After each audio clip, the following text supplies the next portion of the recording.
Tem momentos na vida que você guarda para sempre. Não porque foram bonitos, não porque foram felizes, mas porque mudaram tudo. Porque foram o ponto exato em que você olhou ao redor, viu cada rosto daquela sala e entendeu que nunca mais seria a mesma pessoa. O meu momento foi num sábado à noite, numa mesa posta com pratos que minha mãe escolheu com cuidado, com velas que ela acendeu porque gostava de receber bem, com um bolo que tinha meu nome escrito nele, e ainda assim, tudo o que eu sentia era que não pertencia àquele lugar. 32 anos de vida, e eu ainda me sentava à mesma mesa me perguntando se algum dia ia ter um lugar de verdade naquela família. Mas foi justamente naquela noite que a resposta finalmente chegou. Só que ela não veio de onde eu esperava. Meu nome é Camila. Camila Ferreira Matos. E durante anos, esse sobrenome foi o peso mais pesado que eu carreguei. Não porque fosse um nome ruim. Não porque tivesse alguma história vergonhosa por trás dele. Mas porque, para a minha família, eu nunca fui digna de carregá-lo da forma que eles consideravam certa. Eu era a do meio, a que ficou no caminho, a que não tinha o brilho da Renata, que se formou em direito e casou com um advogado logo depois. A que não tinha a beleza da Patrícia, a caçula, o xodó dos meus pais desde que nasceu com aqueles olhos claros que todo mundo adorava comentar. Eu era simplesmente a Camila, a que existia entre as duas, a que completava o número, a que estava lá mas nunca era realmente vista. E naquele aniversário de 32 anos, num sábado de outubro, com o cheiro de lasanha assada vindo da cozinha e o som do ar-condicionado da sala tentando vencer o calor da noite, a minha irmã mais velha se levantou, ergueu a taça, olhou direto para mim com aquele sorriso que eu aprendi desde criança a ter medo, e disse as palavras que ficaram gravadas em mim como ferro quente na pele. É vergonhoso que você use nosso sobrenome. E a mesa ficou quieta. Não o tipo de quieto que acontece quando alguém diz algo errado e todos esperam que a situação seja corrigida. O tipo de quieto que significa que todos concordam, mas ninguém vai ter coragem de dizer em voz alta. Todos, menos uma pessoa. Mas antes de eu chegar nessa parte, e eu vou chegar. Eu prometo que vou chegar. Eu preciso que você entenda de onde eu vim. Porque o que minha avó fez naquela noite só faz sentido completo quando você entende o que antecedeu aquele momento. Quando você entende quantos aniversários antes daquele eu sentei naquela mesa me encolhendo. Quantas vezes eu sorri quando queria chorar. Quantas vezes eu guardei palavras que ardiam na garganta porque aprendi muito cedo que na minha família, certas verdades não eram permitidas. E antes de eu mergulhar de vez nessa história, que é longa, que é pesada, que tem partes que até hoje me custam esforço para contar, eu preciso saber uma coisa. Você, que está aqui comigo agora, de que cidade está ouvindo essa história? Conta pra mim nos comentários. Sempre fico curiosa em saber de onde vêm as pessoas que escolhem ficar aqui e ouvir. E se você ainda não está inscrito nesse canal, esse é o momento. Porque o que vem a seguir é uma história que você não vai querer perder no meio. Se inscreve agora, ativa o sininho e fica aqui comigo. Porque essa noite do meu aniversário foi apenas o começo. Eu nasci numa família de classe média de Belo Horizonte. Meu pai, seu Gilberto, era engenheiro de uma construtora regional. O tipo de homem que acreditava que disciplina era sinônimo de amor, que dar comida e escola já era mais do que suficiente, e que demonstrações afetivas eram território de gente fraca. Minha mãe, Dona Sônia, era professora do fundamental e passava os dias falando sobre os alunos dela com um carinho que eu, honestamente, nunca senti ser direcionado a mim. Não de forma aberta, não de forma consistente. Ela amava as filhas. Eu acredito nisso. Mas ela amava de forma seletiva, de forma comparativa, de uma maneira que só fazia sentido quando uma de nós estava claramente acima das outras. E claramente acima, desde sempre, estava a Renata. A Renata era 4 anos mais velha do que eu. Desde pequena, ela tinha essa qualidade que adultos adoram em crianças. Era articulada, era determinada, sabia o que queria e não descansava até conseguir. Quando tinha 9 anos e eu tinha 5, ela já sabia que queria ser advogada. Não porque entendia o que era advocacia, mas porque havia ouvido alguém dizer que advogado era gente importante, e desde então havia decidido que ela seria gente importante. Minha mãe adorava contar essa história nos jantares. Usava como exemplo de caráter, de ambição saudável, de é assim que uma filha minha deve ser. Ela contava isso na frente de mim e da Patrícia, sem se dar conta, ou sem se importar, do que aquilo significava para nós. Para a Patrícia, a caçula, não significava muito. A Patrícia tinha os olhos claros, o cabelo liso que minha mãe adorava pentear, e um jeito doce de pedir as coisas que fazia com que raramente lhe fosse negado qualquer coisa. Ela era o bebê da família no sentido mais literal. Protegida, admirada, cuidada com uma atenção que beirava a adoração. Quando a Patrícia chorava, minha mãe corria. Quando eu chorava, minha mãe perguntava o que eu tinha aprontado. E eu? Eu estava no meio, literalmente e figurativamente. A do meio é sempre a mais difícil de definir porque ela não tem o brilho do primogênito, nem o encanto do caçula. Ela é simplesmente a do meio. E na nossa família, ser a do meio significava ser quase invisível. Eu tentava compensar isso de todas as formas que uma criança consegue pensar. Tirava notas boas, não eram celebradas da mesma forma que as da Renata. Aprendi a tocar violão. Minha mãe disse que era passatempo de quem não tem foco. Entrei no time de vôlei da escola. Meu pai perguntou se isso não ia atrapalhar os estudos. Cada tentativa minha de me destacar era recebida com uma resposta que me empurrava de volta para o lugar que eles tinham reservado para mim. O lugar de quem fica quieta e não atrapalha. A nossa casa era uma sobrado num bairro tranquilo, com jardim na frente que minha mãe cuidava com orgulho e quintal nos fundos onde nós três brincávamos quando éramos pequenas. Eu me lembro do cheiro daquele quintal com uma clareza que me surpreende até hoje. Terra molhada depois de chuva, o jasmim que minha avó tinha plantado junto ao muro, e às vezes o cheiro de bolo que escapava pela janela da cozinha quando minha mãe resolvia assar alguma coisa no final de tarde. Era uma casa que por fora parecia cheia de amor. E talvez fosse de um jeito. Mas era um amor torto, distribuído de forma desigual. E eu passei a infância inteira tentando entender por que a minha parte sempre parecia menor. As comparações começaram cedo. Antes mesmo de eu ter vocabulário para entendê-las como comparações, eu só sabia que quando minha mãe falava da Renata, o tom era diferente. Mais leve, mais orgulhoso, mais quente. Quando falava de mim, havia sempre uma pausa, uma hesitação, como se ela estivesse tentando encontrar a palavra certa para descrever algo que não se encaixava em nenhuma categoria fácil. A Camila é criativa, ela dizia. E eu aprendi a sentir o peso das reticências que vinham depois. Na escola, eu era boa aluna. Não a melhor, mas consistentemente boa. Gostava de literatura, de história, detestava matemática, mas conseguia me virar. Tinha amigas, não era solitária, participava das coisas. Mas em casa, as notas que eu trazia pareciam sempre insuficientes quando comparadas às da Renata, que sempre tirava as melhores, que sempre era chamada para falar na formatura, que sempre era mencionada nos jantares como o exemplo a ser seguido. Eu ouvi tantas vezes a frase "por que você não é mais como a sua irmã?", que ela se tornou parte da minha paisagem interna. O tipo de coisa que você ouve tanto que começa a acreditar que é uma verdade objetiva sobre o mundo. A adolescência foi quando as comparações ganharam dentes. Quando criança, elas doem, mas você ainda tem uma capacidade de se distrair, de brincar, de esquecer por algumas horas. Na adolescência, você começa a entender o peso total do que está sendo dito. Você começa a montar o quadro completo. E o quadro que eu montei da minha família na adolescência era este. Eu era o projeto que não tinha dado certo. A filha que estava lá, mas que poderia não estar, que não faria muita diferença. A que seria sempre definida pelo que não era a Renata, não era a Patrícia, em vez de pelo que era. Eu tinha 15 anos quando aconteceu um episódio que ficou marcado em mim de uma forma que só fui entender totalmente anos depois. Minha mãe estava organizando um álbum de fotos da família. Um desses projetos que ela, vez ou outra, resolvia tocar quando estava com saudade de ordenar o passado. Ela estava na sala, espalhando fotos pelo sofá, sorrindo para algumas, descartando outras. Eu me aproximei para ver, curiosa, e ela foi mostrando. Fotos da Renata na escola, fotos da Patrícia bebê, fotos de viagens de família. E então eu notei. Havia muito mais fotos das minhas irmãs do que minhas. Não um pouco mais. Muito mais. Eu apontei isso meio que sem pensar. Aquela observação espontânea que a gente faz sem calcular o impacto. E minha mãe olhou para as fotos, depois para mim e disse: "Você sempre sumia. Era difícil te fotografar." Ela disse aquilo com leveza, como se fosse um fato neutro. Mas eu passei dias virando aquela frase na cabeça. Eu sempre sumia.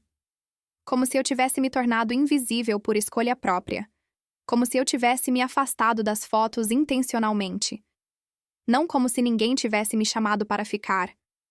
Não como se eu tivesse aprendido que minha presença não fazia tanta diferença na composição da imagem. Aos 16 anos, a Renata entrou na faculdade de Direito. O jantar em comemoração durou 3 horas, com parentes que eu mal conhecia aparecendo para brindar, e minha mãe usando um vestido novo que eu nunca tinha visto antes. Eu fiquei sentada num canto, comendo coxinha fria, ouvindo adultos falarem sobre o futuro brilhante da minha irmã. Ninguém me perguntou o que eu queria fazer depois do ensino médio. Ninguém se interessou em saber se eu tinha planos, sonhos, dúvidas. Eu era o cenário daquele jantar, o fundo neutro que fazia o brilho dos outros parecer maior. Quando eu terminei o ensino médio 2 anos depois, não houve jantar. Minha mãe fez um almoço de domingo como qualquer outro, e meu pai disse "parabéns", de forma tão casual que por um momento achei que ele tinha confundido com outra coisa. Eu entrei para uma faculdade de letras. Não a mais concorrida, não a mais prestigiosa, mas a que eu podia pagar com o dinheiro que tinha juntado trabalhando aos fins de semana numa papelaria. Quando contei para minha família, minha mãe torceu o nariz de uma forma muito sutil, o tipo de expressão que você só nota quando conhece a pessoa há uma vida inteira. E meu pai perguntou: "E o que você vai fazer com isso?" Não no sentido de curiosidade genuína, no sentido de "isso tem serventia?" A Renata, que estava no 3º ano de Direito na época, não disse nada. Apenas sorriu do tipo que não chegava aos olhos e voltou a olhar para o celular. A Patrícia, que tinha 14 anos e já começava a absorver os valores da família como uma esponja, disse: "Letras. Isso não dá emprego, né?" Ela tinha 14 anos e já falava como minha mãe. A faculdade foi um período estranho e contraditório. Por um lado, foi a primeira vez na minha vida que eu me senti inteira. Descobri que era boa em algo. Era boa em escrever, em analisar, em entender como as palavras funcionam e por que elas importam.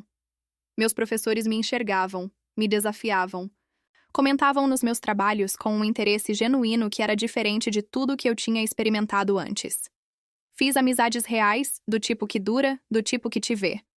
Encontrei um grupo de pessoas com quem eu podia falar sobre livros, sobre filmes, sobre ideias, e que não me olhavam como se eu fosse ingênua ou estivesse perdendo tempo por me importar com essas coisas. Por outro lado, voltava para casa toda semana e o contraste era físico. Era como despir uma armadura e ficar exposta. Em casa, eu voltava a ser a Camila do meio, a que escolheu uma faculdade sem futuro, a que não tinha namorado enquanto a Renata já estava seriamente comprometida com o Daniel. Um advogado que meu pai adorava porque jogava golfe e tinha carro importado. Em casa, eu voltava a ser o projeto que não tinha dado certo. Aos 23 anos, me formei. Sozinha, basicamente. Minha família apareceu na formatura. Eram obrigados a aparecer, havia fotos a serem tiradas. Mas eu me lembro de olhar para eles ali na plateia e não sentir o que eu imaginava que ia sentir. Não senti orgulho compartilhado. Não senti que eles estavam vibrando comigo. Eles estavam presentes, que era diferente de estar lá. Minha mãe passou quase toda a cerimônia respondendo mensagens no celular. Meu pai cochilou por um trecho. A Renata não foi. Disse que tinha audiência no dia seguinte e precisava preparar. A Patrícia foi, mas ficou tirando selfie o tempo todo. Só minha avó Dalva, a mãe da minha mãe, que tinha viajado de Uberlândia especialmente para a ocasião, ficou com os olhos fixos no palco o tempo todo, me aplaudindo de pé quando meu nome foi chamado, com um sorriso que era o tipo de sorriso que alimenta uma pessoa por anos. Depois da formatura, a vida adulta chegou de vez. Consegui emprego numa editora de médio porte em BH. Revisão de textos inicialmente, depois redação, depois edição. Não era emprego glamuroso aos olhos da minha família, mas era trabalho que eu amava, que me desafiava, que me ensinava algo novo todo dia. Paguei meu apartamento alugado, pequeno mas meu, num bairro que eu gostava, com uma vista para um parque que me fazia bem toda manhã. Comprei meus próprios móveis, um por um. Aprendi a cozinhar de verdade. Construí uma vida. Mas nas visitas à família, que eu fazia obrigatoriamente no Natal, nos aniversários, nas datas que a minha mãe considerava inegociáveis, eu invariavelmente voltava ao mesmo lugar. O lugar de quem estava sendo julgada. O lugar de quem precisava se justificar. Ainda na editora? Sim, ainda na editora. Ainda no mesmo apartamento? Sim, ainda no mesmo apartamento. Namorando alguém? Essa era a favorita deles. Essa pergunta que vinha de todos os ângulos, de todas as bocas, carregada de um subtexto que eu sabia de cor. o subtexto de que havia algo errado comigo. Que se eu não tinha encontrado ninguém ainda, era porque alguma coisa faltava. Porque eu não era suficiente do jeito que precisava ser. A Renata havia casado com o Daniel aos 26 anos. Cerimônia grande, vestido caro, churrascaria alugada, lista de presentes que incluía itens que eu precisei pesquisar o nome antes de entender o que eram. Meu pai chorou no altar. Minha mãe passou a noite inteira com um sorriso que eu nunca tinha visto nela. E eu fui madrinha, porque era protocolo ser madrinha da irmã. E passei a noite sorrindo de um lado do altar enquanto sentia que estava assistindo a um filme onde todos sabiam o roteiro menos eu. A Patrícia, aos 22 anos, havia começado a namorar o Fábio, um empresário do setor imobiliário que minha mãe adorou desde a primeira vez que ele apareceu para jantar. Adorou principalmente porque ele chegou de carro grande e deu um tapinha no ombro do meu pai com a familiaridade de quem já conhecia o homem há anos. Eram do mesmo mundo, falavam a mesma língua. E a Patrícia, aos 24, casou também. Cerimônia menor que a da Renata, mas ainda assim muito acima do que eu jamais havia recebido como celebração por qualquer coisa. E eu, aos 26, depois aos 28, depois aos 30, continuava sendo a pergunta sem resposta nos jantares de família. Continuava sendo o campo em branco no formulário imaginário que minha família preenchia sobre quem era cada uma de nós. Nome? Camila. Profissão? Editora? Dito com aquela entonação levemente embaraçada. Estado civil. Solteira. Perspectivas. Nenhuma que satisfizesse os critérios deles. Eu aprendi a sorrir. Aprendi a mudar de assunto. Aprendi a comer devagar quando estava nervosa para ter algo para fazer com as mãos além de apertar os próprios dedos sob a mesa. Aprendi a ir ao banheiro no momento certo para ter um minuto sozinha quando a pressão ficava pesada demais. Aprendi todas as microestratégias de sobrevivência emocional que alguém desenvolve quando passa anos navegando um ambiente que nunca se torna completamente seguro. Tinha uma tia da minha mãe, a tia Marlene, que aparecia nos natais com uma pontualidade desconcertante e um talento igualmente consistente para fazer perguntas que pareciam curiosidade, mas eram na verdade julgamento disfarçado de roupa social. A tia Marlene era o tipo de pessoa que perguntava: "E você? O que está fazendo da vida?", com um tom que já embutia a resposta esperada. Nada de relevante. Ela adorava a Renata com aquela admiração específica que as pessoas têm pelo que reconhecem como ambição convencional. E adorava a Patrícia com aquela ternura reflexiva que as pessoas têm pela beleza jovem. Para mim, ela tinha uma curiosidade desconfortável. Como se eu fosse um problema não resolvido que a incomodava. Uma equação que ela tentava encaixar em alguma categoria e que consistentemente recusava ser encaixada. Num Natal específico, eu devia ter uns 27 anos, ela me perguntou, entre um pedaço de rabanada e um gole de vinho branco, se eu não me sentia atrasada em relação às irmãs. Não parou para pensar se aquela palavra ofendia ou não. Ela usou com a naturalidade de quem não imagina que poderia. Atrasada. Como se houvesse um horário de trem da vida que eu havia perdido, um cronograma estabelecido que eu havia descumprido. Casamento até os 25, filhos até os 28, casa própria antes dos 30. E eu, aos 27, com meu apartamento alugado e meu emprego em editora e minha ausência de anel no dedo, estava atrasada segundo esse horário que ninguém havia me mostrado, mas do qual todo mundo aparentemente tinha uma cópia. Respondi que não, com um sorriso que havia ficado fluente de tanto praticar. E ela torceu levemente o nariz. Não exatamente, era mais sutil do que isso.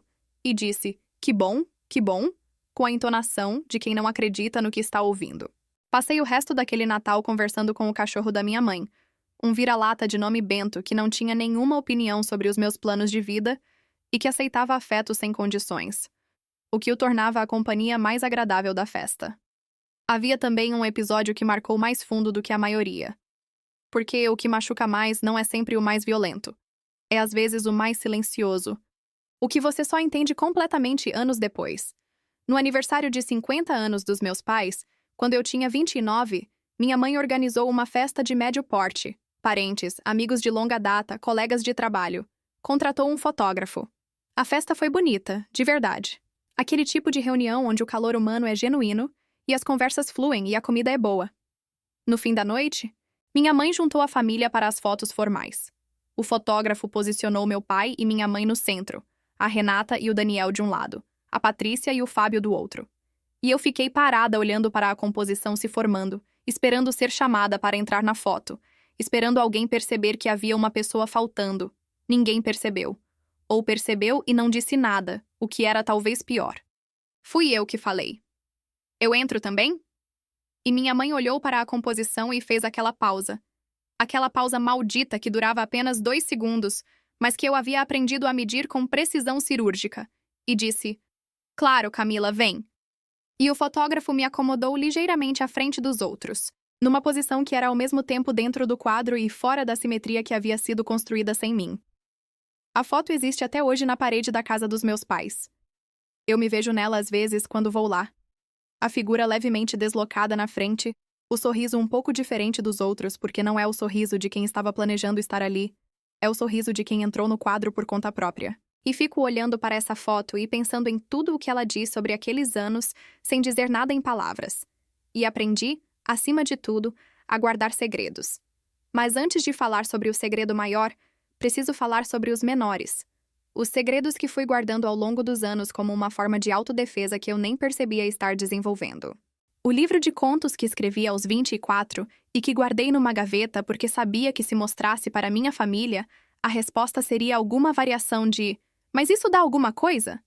As viagens que fiz sozinha, Barcelona aos 26, Buenos Aires aos 28, que mencionei brevemente e sem detalhes, porque qualquer detalhe se tornava abertura para comentário, para avaliação, para "nossa, mas ir sozinha?" Dito com aquela mistura específica de pena e julgamento.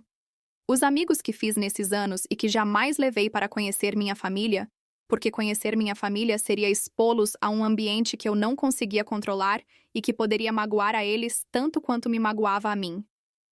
Eu havia construído uma vida que era completamente minha, rica, cheia, significativa. E havia erguido ao redor dela uma parede invisível que separava essa vida do que acontecia quando eu cruzava a porta da casa dos meus pais. Era exaustivo. Era o tipo de exaustão que você não percebe acumulando, até que um dia você acorda e sente o peso dela nos ombros como algo físico. O segredo do Rodrigo era diferente dos outros. Era o maior. Era o que eu mais queria guardar porque era o que eu mais temia perder se exposto cedo demais. Mas também era o que mais pesava. Porque guardar algo bonito é de certa forma mais difícil do que guardar algo feio. Você não quer esconder o que te faz bem. Mas quando aprende a esconder por necessidade, às vezes não sabe mais como parar.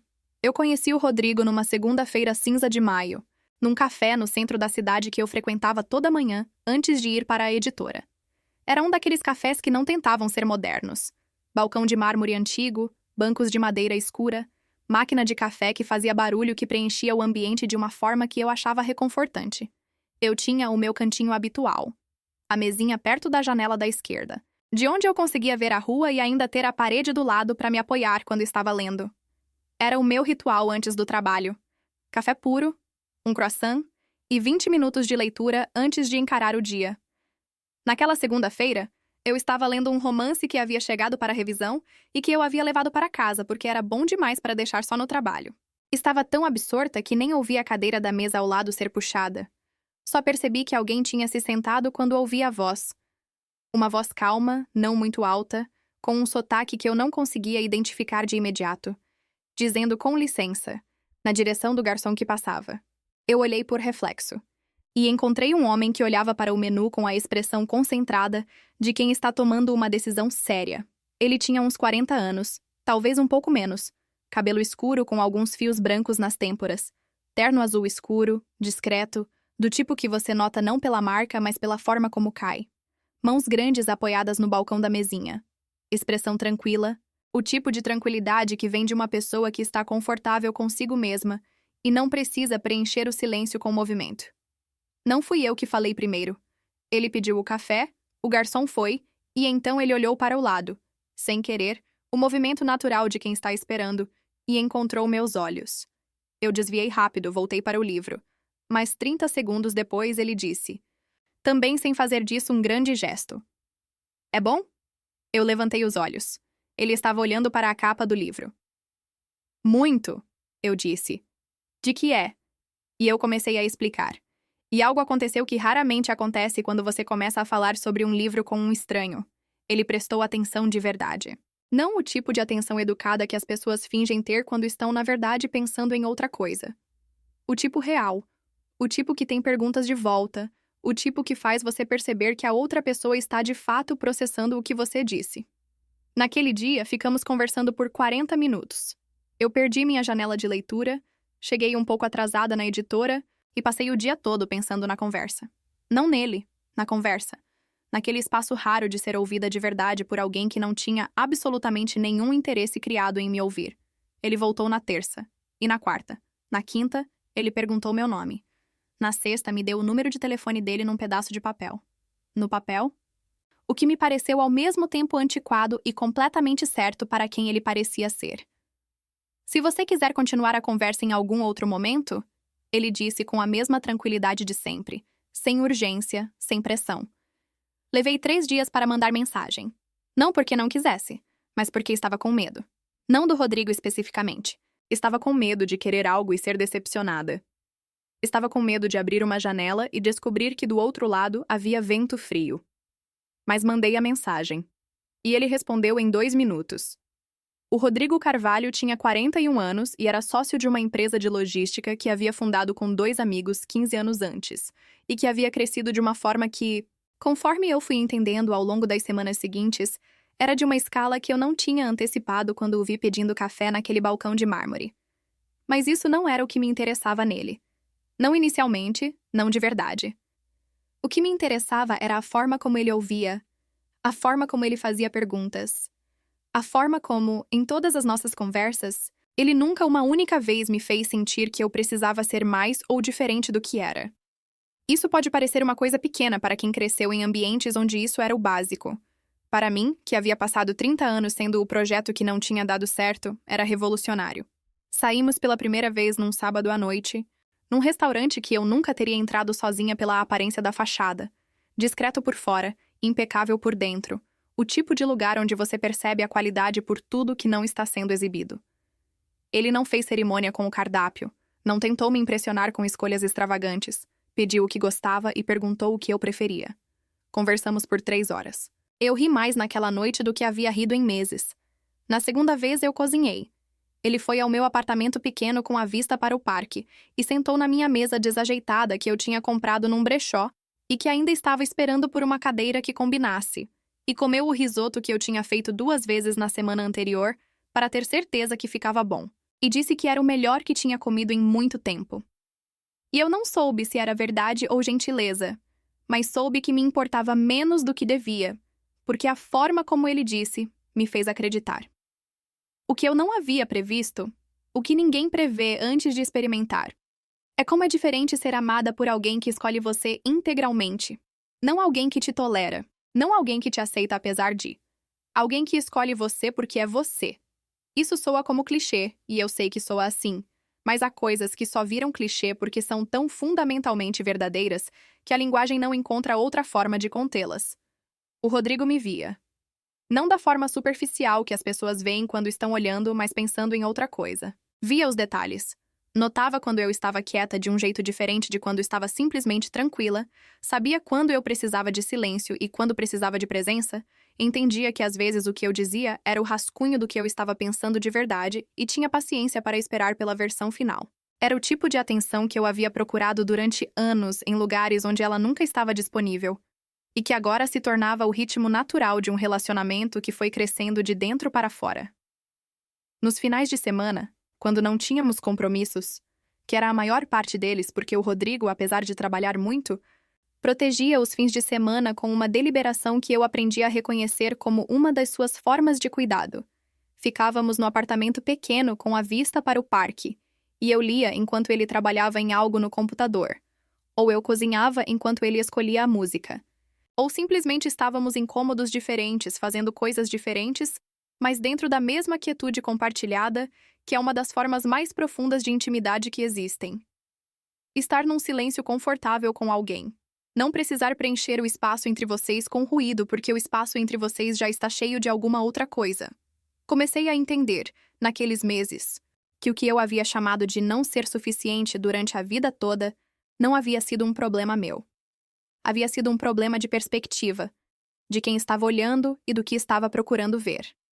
A Camila que minha família via era a Camila filtrada pelas expectativas que eles tinham criado sem me perguntar. O Rodrigo via a Camila que eu era antes de qualquer filtro. E a diferença entre essas duas versões era a diferença entre uma pessoa e uma sombra. Em algum ponto entre a terceira e a quinta semana, eu contei para ele sobre minha família. Não planejei. Aconteceu numa conversa que começou sobre outra coisa. E foi derivando, da forma que conversas derivam quando você confia na pessoa do outro lado. Contei sobre a Renata e os jantares e as comparações. Sobre o aniversário dos meus pais, onde a minha mãe havia feito um discurso lindo sobre as conquistas das filhas e me mencionado numa única frase genérica no final. Sobre meu pai e o jeito que ele olhava para mim. Não com raiva, não com desprezo, com uma espécie de indiferença educada que de alguma forma doía mais do que qualquer outra coisa. O Rodrigo ouviu tudo. Sem interromper, sem tentar resolver, sem dizer que eu estava exagerando ou que no fundo eles me amavam. Quando eu terminei, ele ficou em silêncio por um momento. O tipo de silêncio que significa que a pessoa está pensando de verdade, não procurando a frase certa para encerrar o assunto. E então disse: "Você sabe que o problema nunca foi você, né?" Eu soube. Intelectualmente, eu sempre soube. Mas há uma diferença enorme entre saber uma coisa intelectualmente e ouvi-la de alguém que te olha nos olhos enquanto diz. E quando ele disse, algo em mim que havia ficado tenso por anos afrouxou um pouco. Quando eu contei para ele que não havia dito para a minha família que estava namorando. Não porque estava com vergonha dele. Absolutamente não. Mas porque estava com medo do que eles fariam com isso. Do jeito que a Renata olharia. Do jeito que minha mãe pesquisaria, avaliaria, encontraria falha. Do jeito que eu seria colocada na posição de ter algo bom que precisava ser defendido, justificado, aprovado por pessoas que raramente me aprovavam. Ele entendeu. Não apenas disse que entendia, entendeu de verdade. De uma forma que ficou clara na pergunta que ele fez em seguida. Então, o que você quer fazer? E eu não sabia. Era a resposta honesta. Eu não sabia. Os meses seguintes foram os mais estranhos e mais bonitos da minha vida adulta. Estranhíssimos porque eu estava vivendo uma espécie de vida dupla. Não por desonestidade, mas por autopreservação. Para o mundo de fora, para as amigas mais próximas, eu estava namorando alguém. Para a minha família, minha vida sentimental continuava o vazio que eles insistiam em apontar. Bonitos porque pela primeira vez em muito tempo, eu estava com alguém que me fazia sentir que eu era suficiente, que o apartamento pequeno era suficiente, que a carreira na editora era suficiente, que ser a Camila do jeito que eu era a Camila era suficiente. O Rodrigo começou a falar em casamento em novembro daquele ano. Não como ultimato, não como pressão, mas como conversa. "Eu quero construir uma vida com você", ele disse numa noite fria com chuva batendo na janela do meu apartamento e chá esfriando nas xícaras, porque a gente havia se esquecido dele durante a conversa. Não precisa ser rápido. Não precisa ser do jeito que ninguém espera. Só precisa ser honesto entre nós dois. E foi. Deus foi. Casamos num cartório numa tarde de março, com apenas 2 testemunhas presentes. A minha melhor amiga, a Juliana, que chorou mais do que eu, e um amigo de longa data do Rodrigo, o Eduardo, que tirou fotos discretas com o celular porque nenhum de nós havia pensado em contratar fotógrafo. Eu usei um vestido branco simples que havia achado numa loja pequenininha do centro. Nada extravagante, nada chamativo, mas que caiu exatamente certo, e que quando eu me olhei no espelho do provador, eu soube que era esse. O Rodrigo usou um terno cinza que eu havia visto nele numa vez e que eu sempre havia achado que o fazia parecer exatamente como ele era. Confiável, elegante sem esforço, completamente ele mesmo. A cerimônia durou 20 minutos. Depois fomos ao restaurante onde tínhamos ido na nossa primeira vez, o mesmo discreto por fora, impecável por dentro, e jantamos os 4, com uma garrafa de vinho que o Eduardo escolheu e que era melhor do que qualquer vinho que eu havia tomado antes. E eu me lembro de olhar para o Rodrigo naquele jantar, de ver o jeito que ele me olhava por cima da taça e pensar que aquilo era real, que eu havia chegado ali, que independente de qualquer coisa que tinha acontecido antes, aquela noite era minha. A aliança ficou guardada por um tempo. Eu a usava em casa, tirava antes de visitar a família. Não me sentia hipócrita, me sentia estratégica. A diferença pode parecer sutil, mas para mim era absolutamente clara. Eu não estava mentindo. Estava esperando o momento certo. Estava esperando sentir que o que eu tinha era sólido o suficiente para sobreviver ao contato com aquele vento frio. E continuei esperando. Até que o momento chegou sem que eu tivesse escolhido ele. Ou talvez a verdade seja que ele havia me escolhido. Que o universo tem uma forma particular de trazer as coisas à superfície quando elas ficam guardadas tempo demais. O meu 32º aniversário caiu numa sexta-feira. Minha mãe ligou 2 semanas antes. Como sempre, pontualmente, porque ela era organizada acima de tudo, para confirmar o jantar de sábado. Vai ser em casa, ela disse. Simples, só família. Só família. Aquelas 2 palavras que carregavam todo o peso do mundo dependendo de quem as dizia e de quem as ouvia. Eu disse que ia. Confirmei presença. Desliguei o telefone e fiquei olhando para a janela do meu escritório na editora por um tempo longo, pensando em nada e em tudo ao mesmo tempo. O Rodrigo perguntou se eu queria que ele fosse. Tinha perguntado isso antes, a cada evento familiar que eu mencionava. Não com insistência, sempre com cuidado, sempre deixando a decisão comigo. Você diz quando estiver pronta, ele repetia. E eu sempre encontrava um jeito de dizer ainda não. Mas naquela semana, não sei o que foi diferente. Talvez fosse o acúmulo.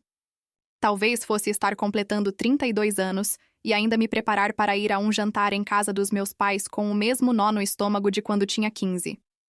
Talvez fosse simplesmente cansaço. O tipo bonito de cansaço. O tipo que significa que você carregou algo por tempo suficiente e chegou a hora de pousar.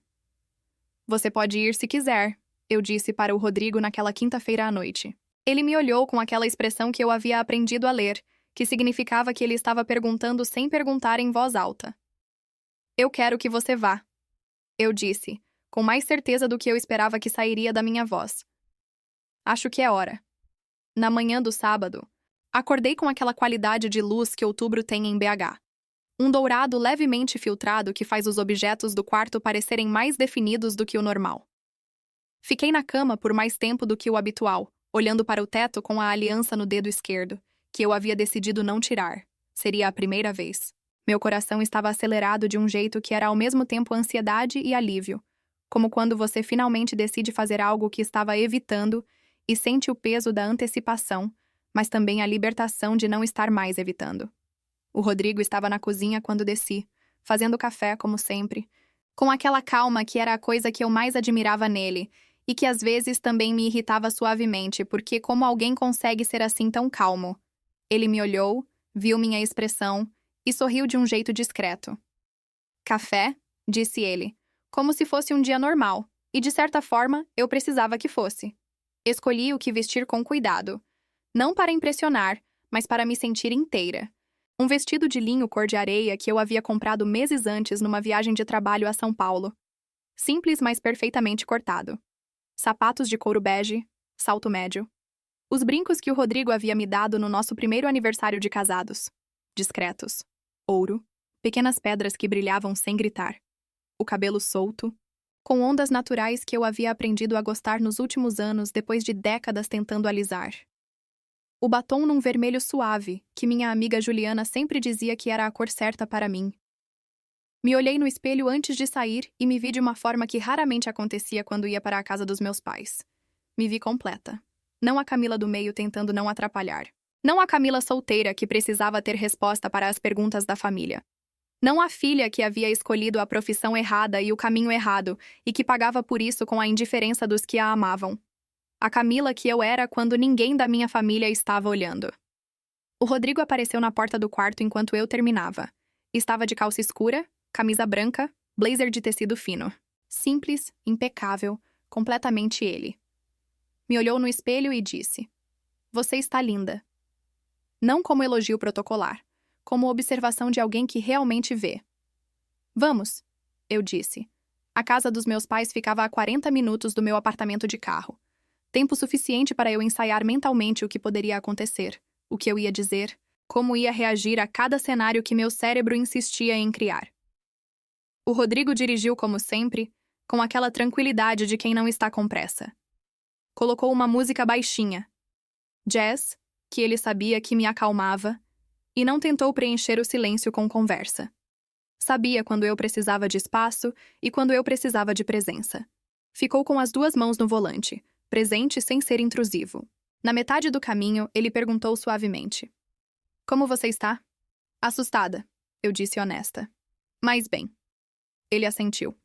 Colocou a mão na minha por um momento, brevemente, e voltou para o volante. Chegamos às 6:30 da tarde. A rua estava quieta com aquela quietude dos sábados residenciais. Um cachorro latindo ao longe, o cheiro de churrasco de algum vizinho. O céu começando a ganhar aquela tonalidade alaranjada que precede o fim de tarde. A casa dos meus pais estava com as luzes acesas, e eu podia ver sombras se movendo atrás das cortinas da sala. Carros que eu reconheci estacionados na frente. O da Renata, o da Patrícia. Espera aqui por enquanto, eu disse para o Rodrigo.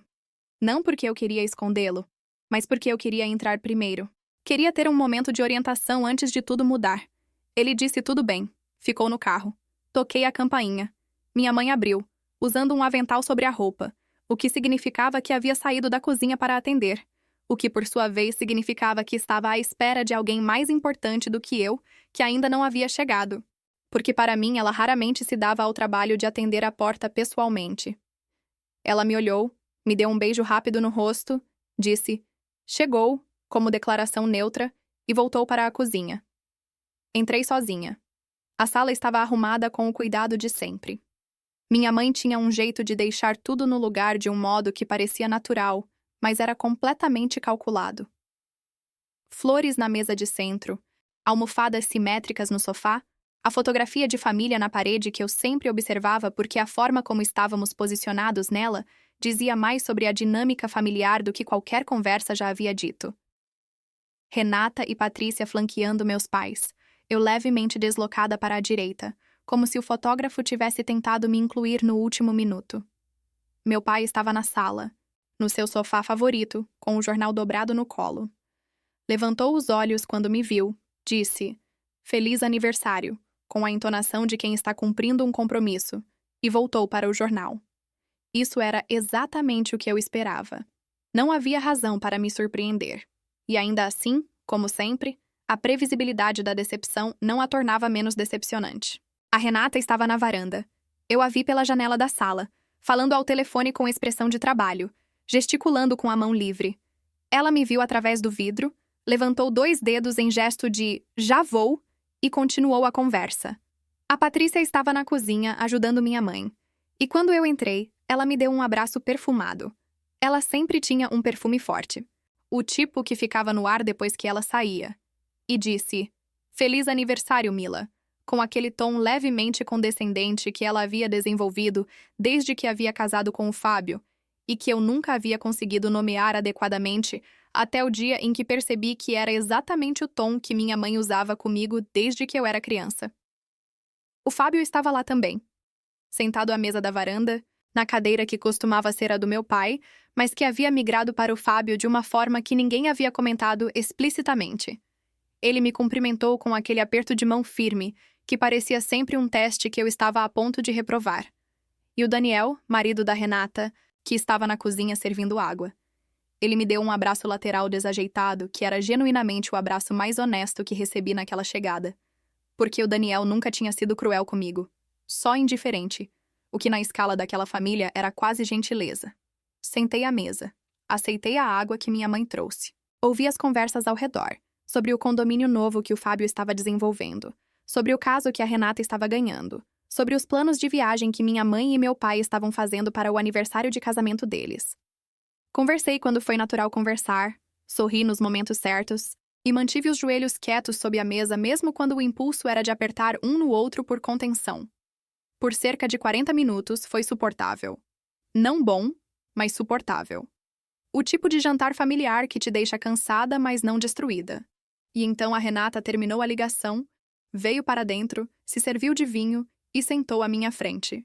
E eu soube, pelo jeito que ela me olhava, aquele olhar de varredura que ela havia desenvolvido na adolescência e que havia aperfeiçoado durante anos de prática advocatícia, que ela havia notado algo diferente. Não sei se foi o vestido, não sei se foi a postura. Talvez fosse simplesmente que eu estava sentada de um jeito diferente, que aquela manhã, olhando para o espelho e me vendo completa, havia deixado alguma marca visível em mim. Ela começou com sutileza. Era habilidosa nisso. Você cortou o cabelo? Não tinha cortado. Está diferente de alguma forma. Dito de um jeito que não era elogio. E depois, ainda na editora? Sim. E salário bom? E ali estava. A pergunta de sempre com o subtexto de sempre. Só que desta vez mais afiada por alguma razão que eu não conseguia identificar ainda. Minha mãe juntou-se ao tema com a naturalidade de quem passou décadas praticando o dueto. A Renata ganhou um caso enorme essa semana. A Patrícia está pensando em abrir negócio próprio. Cada uma de vocês no seu caminho. Dito de um jeito que me incluía pela forma gramatical e me excluía de toda outra forma possível.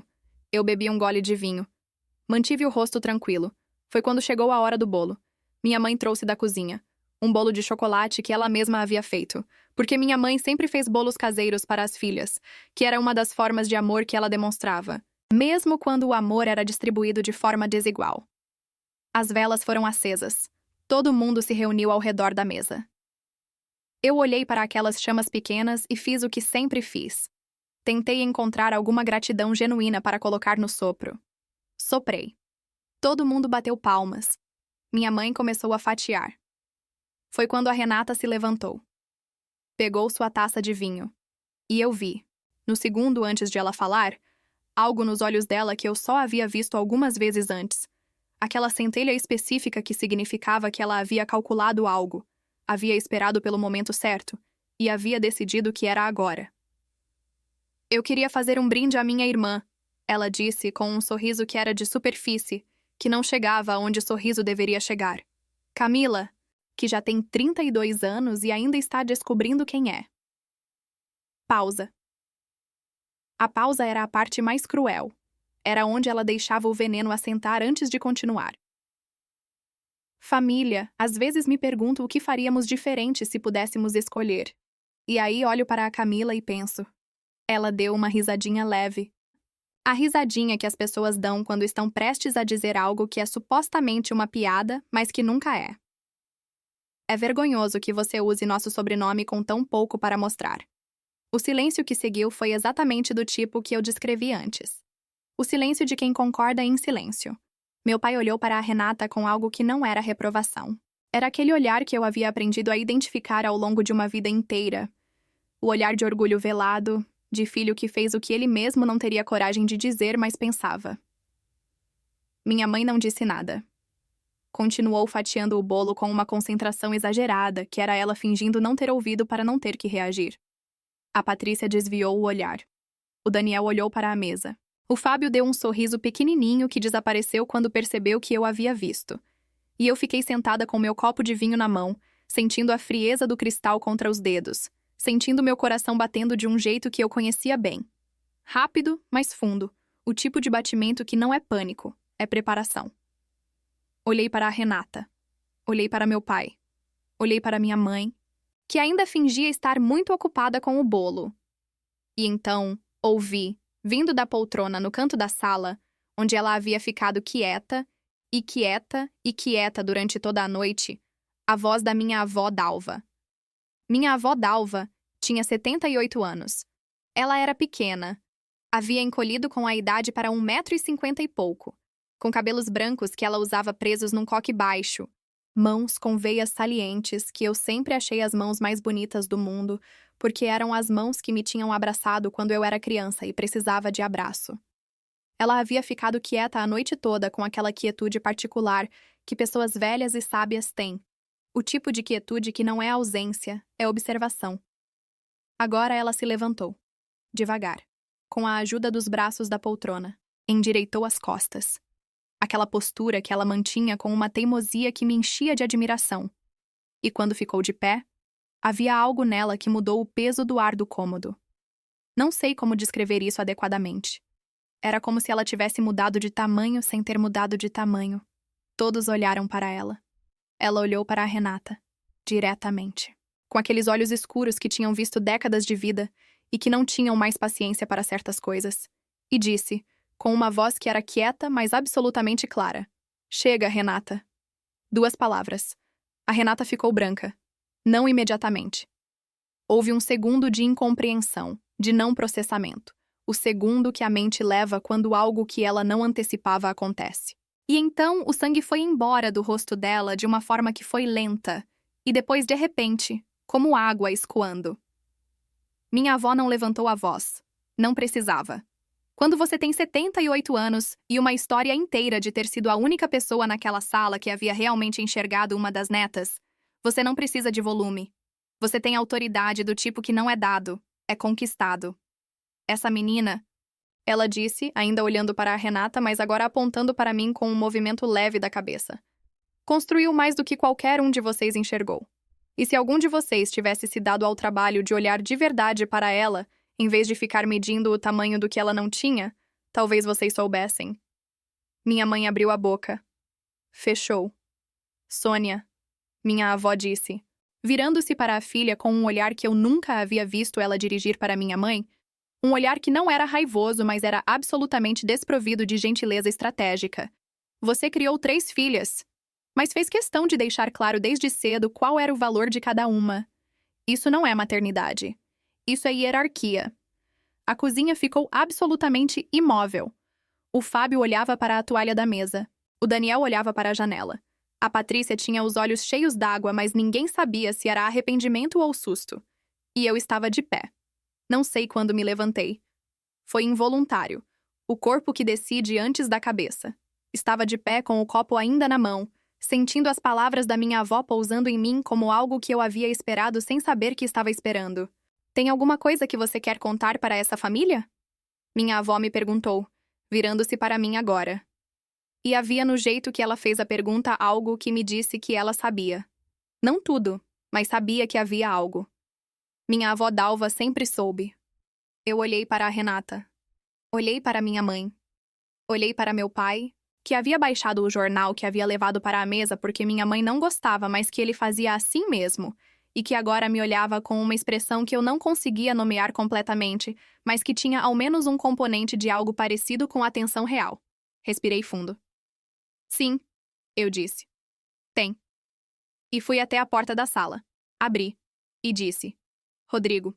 O som dos passos dele no corredor, aquele passo firme, calmo, que eu havia aprendido a reconhecer pelo som antes de ver, foi o som que preencheu o silêncio da sala enquanto minha família ficava olhando para a porta aberta sem entender o que estava acontecendo.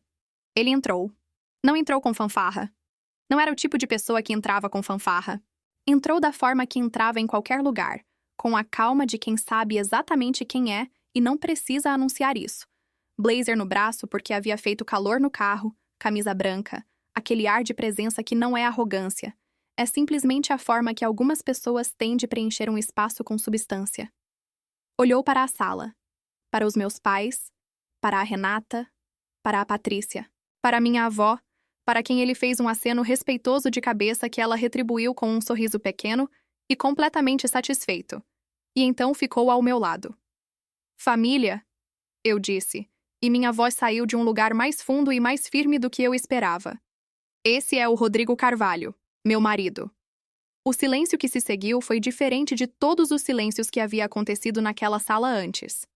A Renata tentou dizer algo. O que saiu foi uma espécie de sílaba incompleta que ficou no ar sem conseguir se tornar palavra.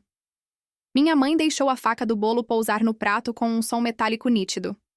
Meu pai levantou dos ombros e da postura uma rigidez que eu reconhecia como a forma que ele tinha de processar algo que não esperava. A Patrícia disse, o quê? Muito baixinho para ninguém. Casamos há 2 anos, eu disse. Não havia necessidade de explicar mais do que isso no momento, mas eu queria que a escala temporal ficasse clara. 2 anos. Enquanto todas as perguntas sobre quando você vai arrumar alguém, por que ainda está sozinha, o que há de errado com você.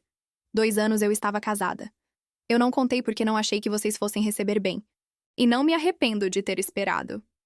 A Renata se recuperou primeiro. Ela era advogada. Afinal, havia sido treinada para se recuperar rápido.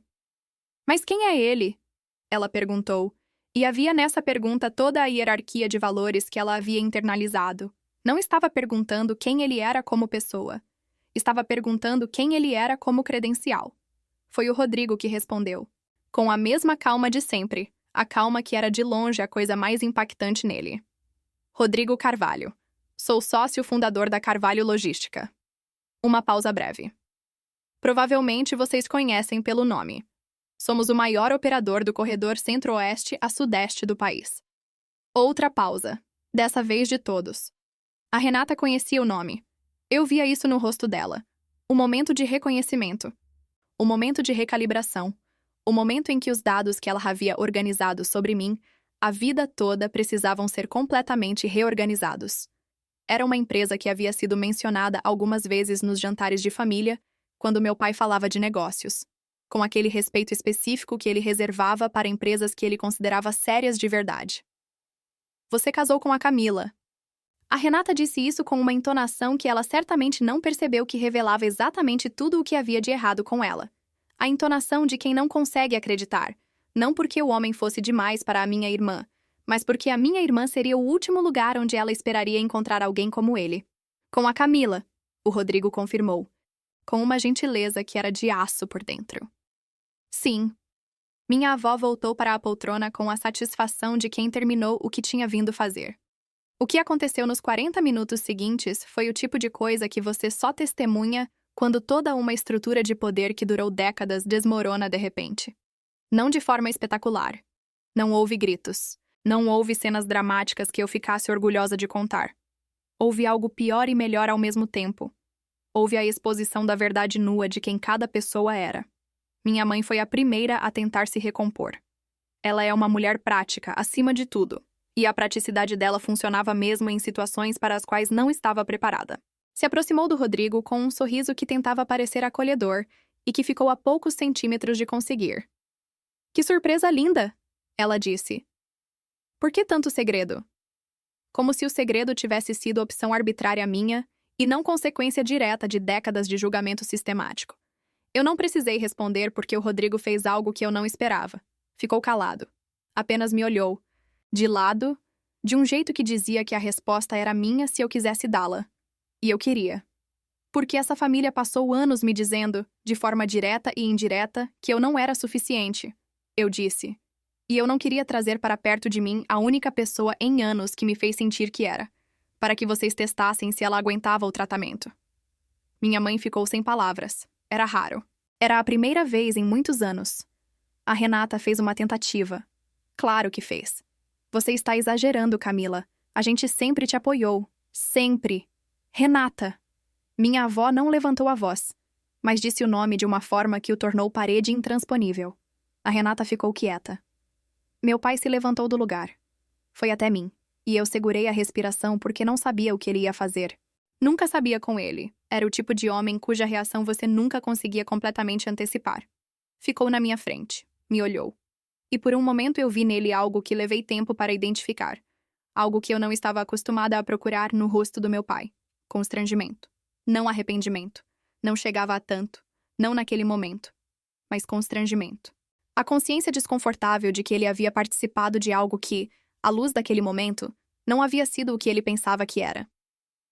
Feliz aniversário, Camila, ele disse. Era pouco. Era muito menos do que o necessário, mas era mais do que eu havia recebido dele em muitos aniversários. E eu aprendi há muito tempo a reconhecer a diferença entre o que as pessoas conseguem dar e o que você queria que elas dessem. Obrigada, pai, eu disse. Ficamos mais uma hora. Não foi fácil. Não foi aquele momento de redenção cinematográfica onde todos se abraçam e decidem ser diferentes. Foi desconfortável, foi tenso, foi repleto de silêncios cheios que ninguém sabia como preencher. Mas foi honesto de uma forma que os jantares daquela família raramente eram. E o Rodrigo, o meu Rodrigo, que havia entrado naquela sala com aquela calma de quem não precisa de aprovação, ficou ao meu lado com uma presença que era o melhor apoio que eu poderia ter pedido. Antes de irmos embora, fui até minha avó. Me ajoelhei na frente da poltrona dela para ficar na altura do rosto dela. Ela pegou meu rosto com as duas mãos. Aquelas mãos com veias salientes que eu amava tanto. E me olhou com os olhos que haviam me visto desde sempre, que nunca haviam precisado que eu fosse diferente do que eu era.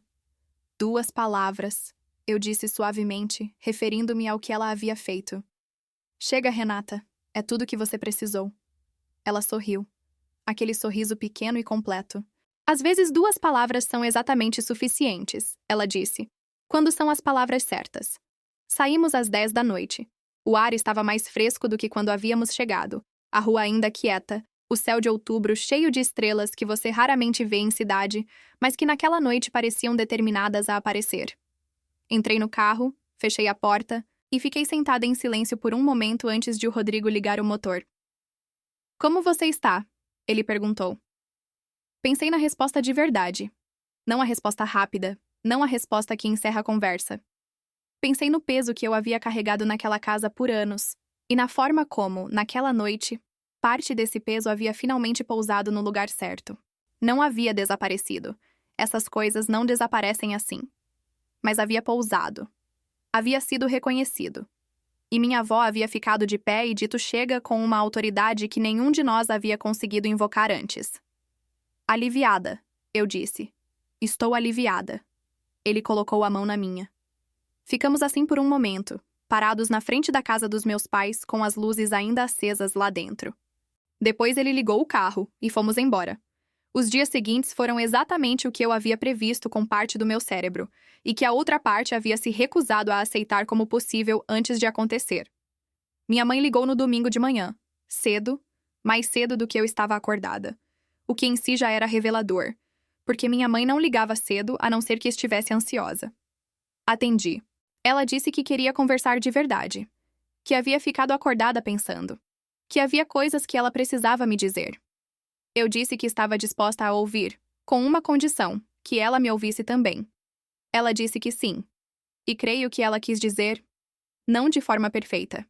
Não com a amplitude que eu precisaria para chamar aquilo de resolução, mas com a boa vontade trôpega de alguém que está tentando se mover em direção a algo que não foi ensinada a fazer. Minha mãe não foi criada em família que se olhava. Ela repetiu o que aprendeu. Isso não a absolve, mas me ajuda a entender. A Renata não ligou no domingo. Ligou na quinta, depois de dias que imagino tenham sido ocupados com ela reorganizando sua narrativa interna sobre o episódio. Quando ligou, sua voz tinha aquela qualidade de argamassa fresca. Havia claramente trabalhado o que ia dizer. Disse que havia exagerado. Que às vezes a pressão do trabalho a deixava mais cortante do que devia. Que não havia querido machucar da forma que tinha magoado. Eu ouvi tudo.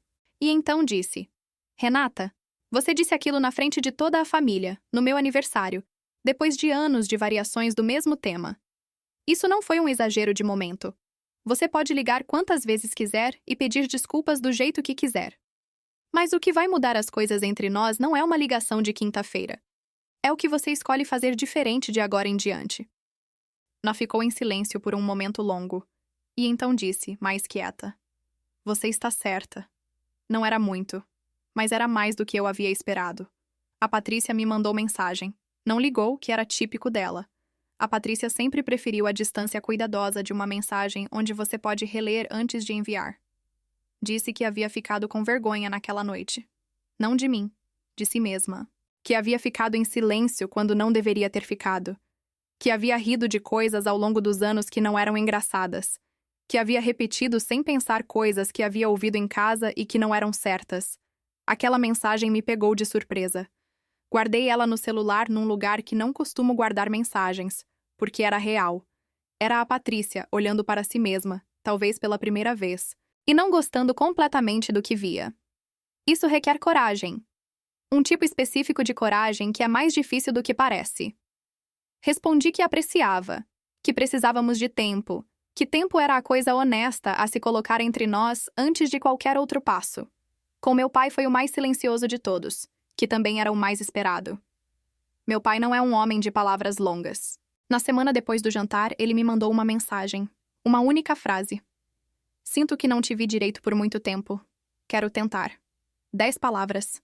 Meu pai, com seus 10 palavras desajeitadas, tentando dizer algo que levou 32 anos para conseguir dizer.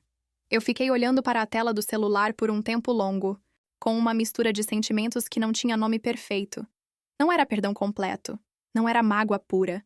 Era alguma coisa no meio que era talvez a coisa mais honesta que eu podia sentir naquele momento. Então vamos tentar, eu respondi. A minha avó Dalva, quando liguei para ela alguns dias depois só para falar, só para ouvir a voz dela, disse uma coisa que ficou comigo de uma forma que eu ainda hoje volto a ela quando preciso. Camila, ela disse, eu sempre soube que você era mais do que eles conseguiam ver.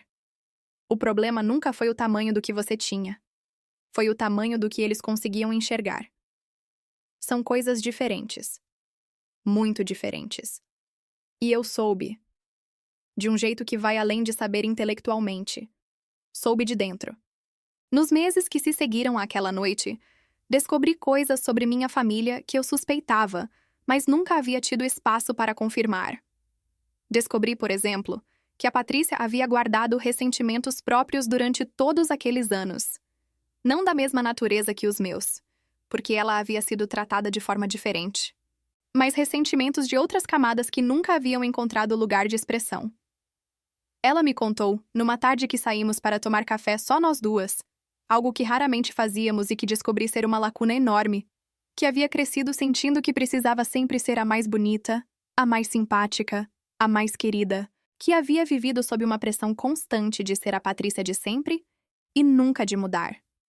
Que havia se casado com o Fábio, em parte porque ele chegou no momento certo, e era exatamente o tipo de homem que minha mãe adoraria, e que essa confluência havia sido suficiente para convencê-la de que era amor, quando na verdade era também aprovação, era também o alívio de finalmente agradar plenamente. Aquela conversa me custou alguns pressupostos sobre a minha irmã mais nova que eu havia carregado por anos.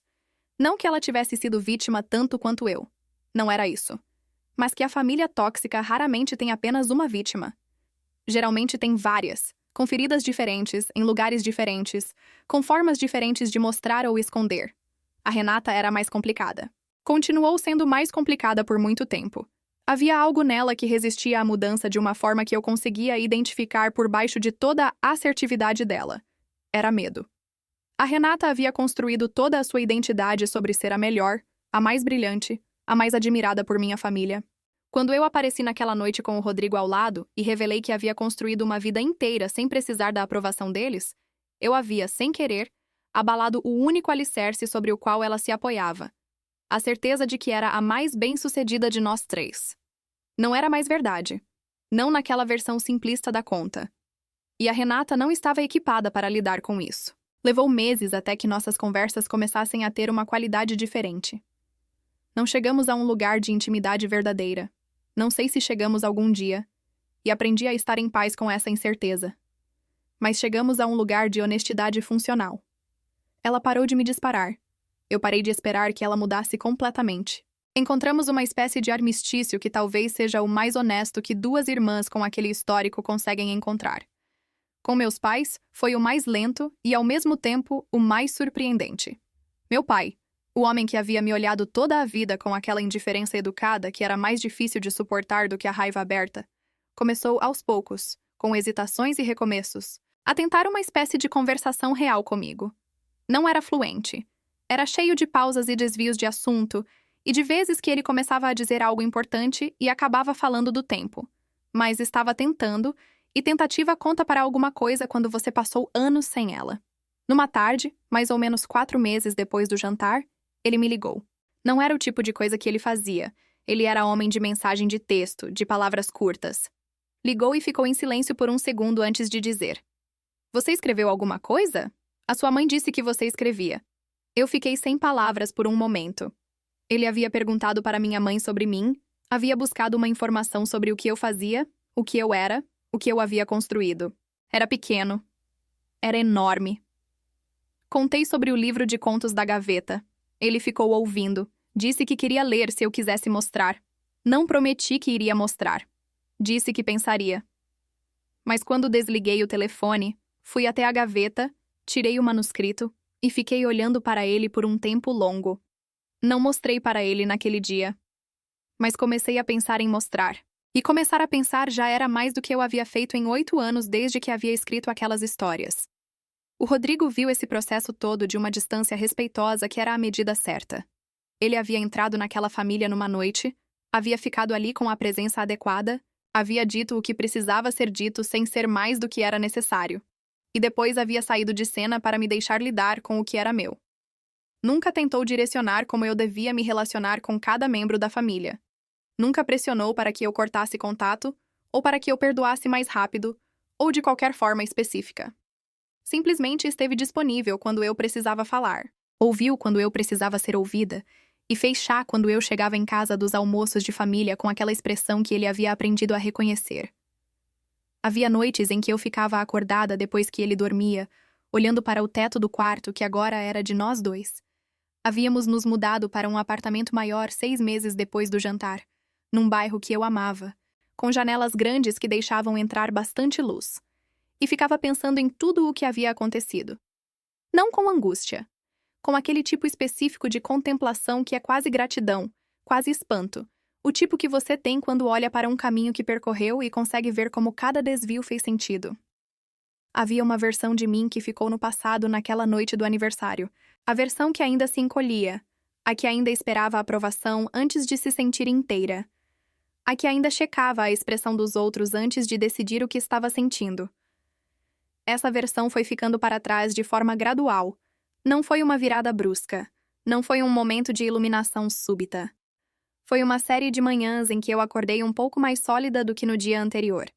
Uma série de conversas difíceis que eu tive e sobrevivi. Uma série de decisões pequenas de não me encolher quando havia espaço para ficar de pé.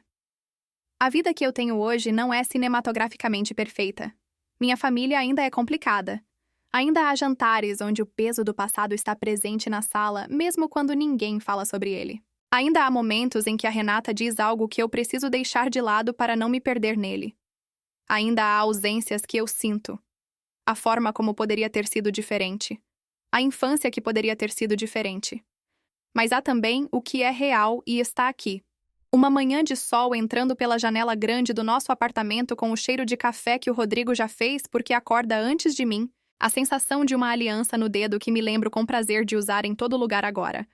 O livro de contos que saiu da gaveta e está num processo que ainda não sei exatamente aonde vai, mas que está em movimento. A amizade com a Patrícia que está sendo construída devagar, tijolo por tijolo, numa fundação de honestidade que nunca existiu antes. As ligações com minha avó Dalva todo domingo, que são o ritual mais sagrado da minha semana. E a consciência, que vai se tornando mais fácil de acessar a cada dia que passa, de que eu nunca fui o projeto que não deu certo. Eu era o projeto que eles não souberam ler. E há uma diferença enorme entre essas duas coisas. Hoje, olhando de onde estou agora, o que vejo é diferente do que eu conseguia ver quando estava no meio de tudo aquilo. Vejo uma menina que cresceu num ambiente que repetia para ela, de formas variadas e constantes, que ela era menos. E que, de alguma forma, apesar de tudo isso, foi encontrando seus caminhos. Encontrou palavras, encontrou o trabalho que amava, encontrou amizades que haviam. E encontrou um homem que a olhava como se ela fosse completa, não apesar de quem ela era, por causa de quem ela era. E aquela noite do aniversário, com a Renata e o brinde cortante e o silêncio da família, e as 2 palavras da minha avó que mudaram o peso do ar do cômodo, foi o momento que eu parei de me perguntar se havia um lugar para mim naquela família. Não porque a família havia mudado completamente. Não havia. Mas porque eu havia parado de precisar da resposta deles para me sentir inteira. Eu me sinto inteira de qualquer forma, com ou sem a aprovação deles. E essa é a coisa mais revolucionária que já me aconteceu. Quando eu era criança e tentava me encaixar naquela família, ficava me perguntando o que havia de errado comigo. Por que eu não conseguia ser mais como a Renata, mais encantante como a Patrícia, mais do que eu era? Passava noites pensando no que precisaria mudar para finalmente ser suficiente. Hoje eu sei a resposta para essa pergunta de criança. A resposta é que não havia nada errado. Nunca houve. O que havia era um ambiente que media valor com uma régua que não foi feita para medir pessoas como eu. E eu fui acreditando nessa régua por tanto tempo que esqueci que ela era arbitrária. Que eu podia simplesmente parar de ser medida por ela. A minha avó Dalva soube disso antes de mim. Soube desde que eu era pequena. E passou anos me dizendo à sua maneira, com abraços que duravam 1 segundo a mais, com elogios que ela dava sem comparação, com a forma que ela ouvia quando eu falava que deixava claro que cada palavra minha importava. Ela soube que eu era suficiente antes de eu saber. E naquela noite do meu aniversário, quando ela se levantou daquela poltrona com 78 anos e disse: "Chega, Renata." Ela estava dizendo não apenas para a Renata parar. Estava dizendo para eu me levantar também. E eu me levantei. Se você chegou até aqui comigo, se ficou essa história inteira, obrigada, de verdade. Não é uma palavra pequena quando você para pensar no que significa ter a atenção de alguém, no tempo que a pessoa escolheu ficar aqui. Obrigada por isso. E se alguma parte do que eu contei hoje tocou em algo em você? Se você reconheceu a família que nunca te viu direito, a mesa de jantar onde você era o campo em branco, a sensação de ser medida por métricas que nunca foram feitas para você. Eu quero que você saiba que você não é o que eles disseram que você era. Você nunca foi. Conta pra mim nos comentários. De onde você está ouvindo isso? O que essa história mexeu em você? Eu leio tudo, de verdade. Cada comentário, cada cidade, cada experiência que você escolhe compartilhar. Se você ainda não está inscrito nesse canal, faz isso agora. Ativa o sininho para não perder as próximas histórias. Porque tem muita história ainda por vir. Histórias que importam. Histórias de pessoas que foram menosprezadas e encontraram o caminho de volta para si mesmas. Deixa o like se essa história ficou com você. E se você conhece alguém que precisa ouvir isso hoje, manda para essa pessoa. Eu me chamo Camila. E durante anos esse nome foi um peso. Hoje é tudo que eu preciso ser. Até a próxima.